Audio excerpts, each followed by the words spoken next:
Okey, Assalamualaikum. Selamat pagi. Alhamdulillah. Pagi ni Pak Long ada di Tanjung Malim. Bergerak balik ke Alustang. Di belakang Pak Long, Toyota Grand Ace. Okey.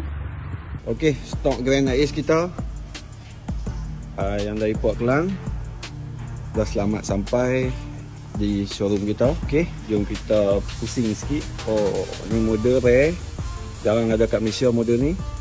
Dia ada extra long, ada my side awning, high roof. Yang best model ni banyak orang cari camper van nak ada toilet. Ni camper van ada toilet. Okey, pintu belakang, ni dia punya access toilet dia. Okey, pemanduan macam belum? Okey, Alhamdulillah.